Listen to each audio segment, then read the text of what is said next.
Welcome back, Giants fans. So the Giants have hired their offensive and defensive coordinators. They hired Mike Kafka a few days ago, formerly with the Chiefs. He used to play for the Eagles and played for a few other teams. Didn't actually play, but he was on the roster. And the Giants today hired Don Wink Martindale from the Baltimore Ravens, formerly of the Baltimore Ravens, who's been there for a long time. So different age gaps here. Martindale's 58. We have Kafka, who's 34, so it's a bit different here. Brian Daboll does not have much familiarity with either guy. I mean, Kafka was in New England as a player. Daboll was a coach in New England, but he wasn't there for that long. But not too much familiarity going on there. But anyway, we'll talk about the hires and hope you guys enjoy the video, and let's get into it. I actually forgot to mention this off the top, but we'll start there. Patrick Graham is no longer the Giants defense coordinator, obviously. I've not talked to you guys since that happened. Last time I talked to you guys about the Giants, it seemed like a sure thing that unless Patrick Graham got the Vikings head coaching job, which he did not, that he was going to be the defense coordinator of the Giants. It was so sure that even reporters were asking Brian Daboll about Patrick Graham when Daboll had his introductory press conference, and Brian Daboll spoke highly of Patrick Graham.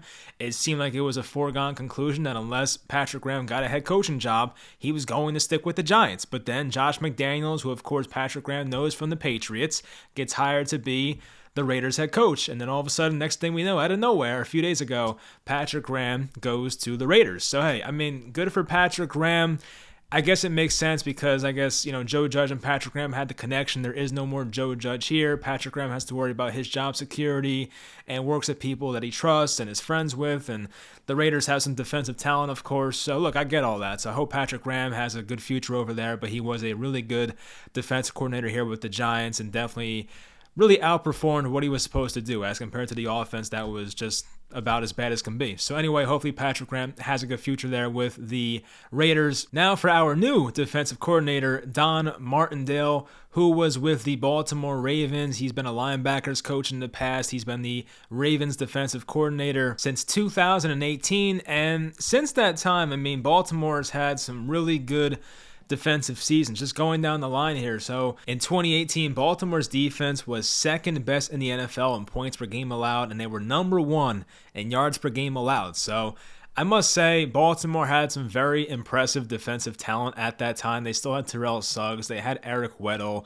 They had Jimmy Smith. They had really good defensive players. I must say that, of course. But what Don Martindale has done with this defense for the first 3 years out of 4 of being a defensive coordinator was pretty impressive. Then in 2019, they were third best in points per game and fourth best in yards per game allowed. In 2020, they were second best in points per game allowed, seventh in yards per game. So that's probably like his worst mark in the 3-year span right there.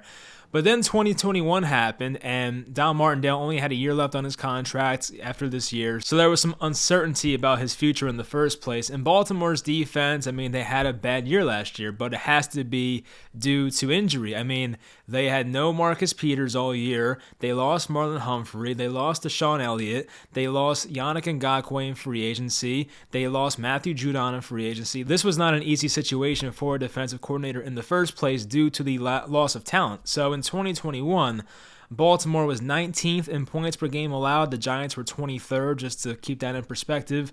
And in yards per game allowed, they were 25th. So obviously for a Baltimore Ravens defense that was so dominant with Don Martindale his first 3 years, that definitely seems like an outlier of a year because of guys leaving in free agency and guys, being injured. So the biggest thing about Don Martindale is how he's known to be aggressive. I think we know about that by now. Here are the Ravens, I should say, blitz percentages and league ranks since 2018. In 2021, this past season, they blitzed 31% of the time, which was 6th most in the NFL. You're thinking, okay, 6 is a lot, right? That's, near the top quarter of the league. So you're like, okay, that's a very good amount.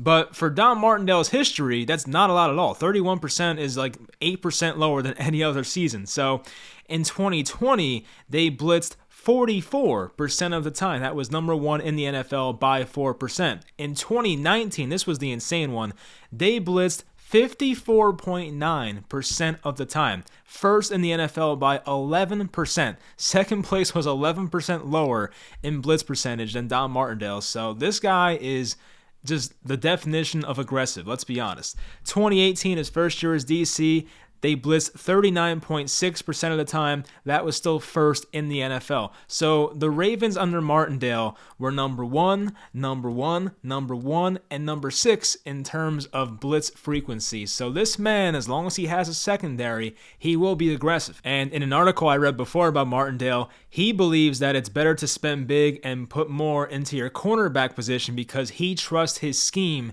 to generate pressure. Like Don Martindale has been on record saying that. So keep that in mind for future Giants moves. He trusts his scheme to get the pressure, but he wants guys in the secondary that can cover. Does that mean they might keep James Bradbury? Does that mean they may draft a cornerback this year high? I don't know, but just keep that quote in mind about Don Martindale. But overall, it's exciting. Like, I don't think the drop-off from Patrick Graham to Don Martindale is really that bad at all. And you could argue that Don Martindale is better than Patrick Graham.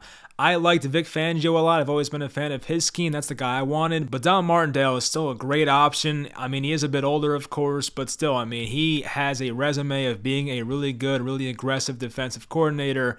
And as I said, as long as he has the cornerbacks, which he does right now, we still have Bradbury, we still have Adoree Jackson, we still have Aaron Robinson, Darnay Holmes if he comes back, which I think he will. He was hurt last year a lot, but still, we have guys in the secondary that are good players, and Xavier McKinney as well. He counts as coverage. He's a really good center fielder right now in the NFL. So, I mean, look, we have guys in the secondary that can hopefully accomplish what Don Martindale wants to do. But it's exciting, and I'm looking forward to how the defense looks next year. In terms of Don Martindale's scheme and what he likes to employ, whether it's a 3-4 or 4-3, I would say the Ravens have been more of a 3-4 defense, but they throw everything at you. I mean, really, they have times where they have a 4-3 with 2 down linemen and then the defensive ends in 2-point stances. Like, they'll do just about everything. Like, there's times they'll put both safeties near the line of scrimmage and act like they're blitzing. So they'll do everything. I'm pretty much expecting everything and anything from Don Martindale's defense. I would say it's going to be a 3-4 more than anything else, but at the same time, we should expect to see just about anything here.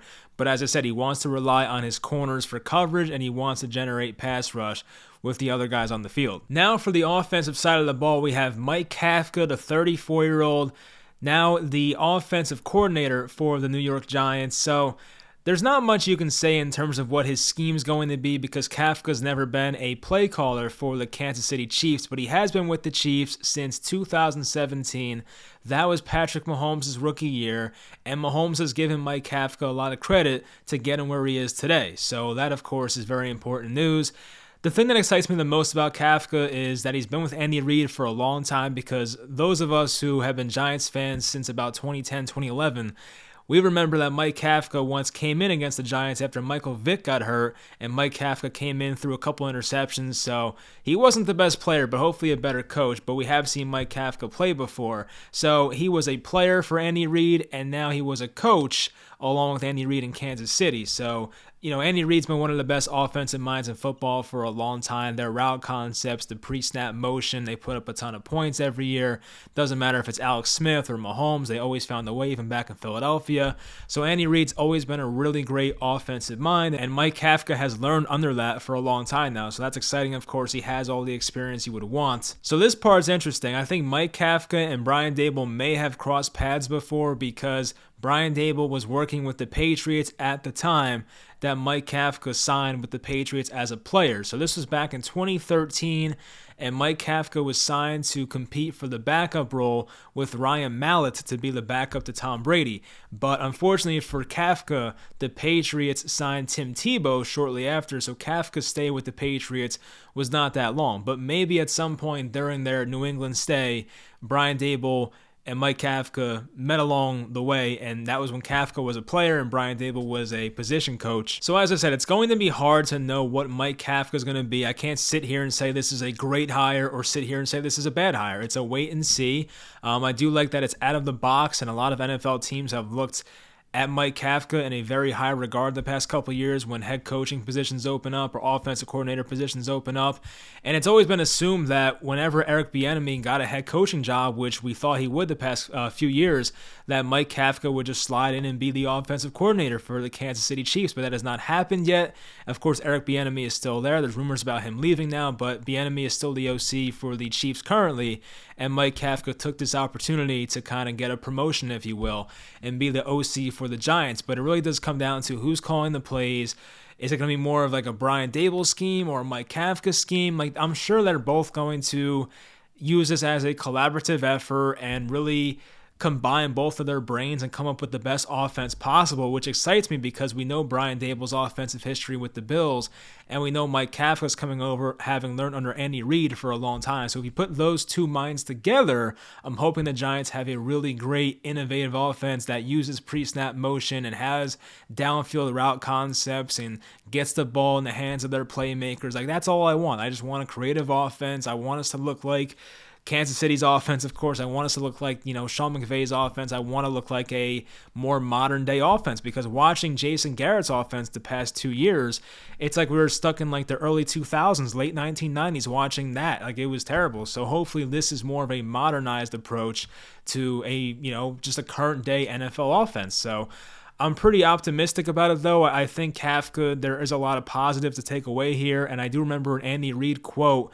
that when Patrick Mahomes was drafted in 2017, of course, Mahomes sat for the first 15 games of his rookie year. He played the last game of the year, but Mike Kafka's main responsibility was to get Patrick Mahomes acclimated to the NFL, and based on how Mahomes has turned out so far, you would have to think Mike Kafka really was a great influence on Patrick Mahomes. So once again, this is not like Daniel Jones, Josh Allen. I'm not saying that Daniel Jones will be Patrick Mahomes, of course not, but at the same time, if there's a good teacher to have, it seems like Mike Kafka's that guy. So this is exciting, and it's kind of out of the box, but hey, I'm happy the Giants are doing this, and Joe Schoen has definitely done a lot of out-of-the-box stuff so far. It seems like John Mara is finally kind of stepping away and letting Joe Schoen run the show, if you will. So this is great news for Giants fans. Speaking of Joe Schoen, WBG84, who's a great follow on Twitter, posted a clip of Joe Schoen from a recent podcast. I think it's called The Giant Huddle or something with Paul Dottino, but it was Joe Schoen talking about positional value. And you guys know, if you know me, you know I love positional value, how I think that should influence a lot of decisions in the NFL.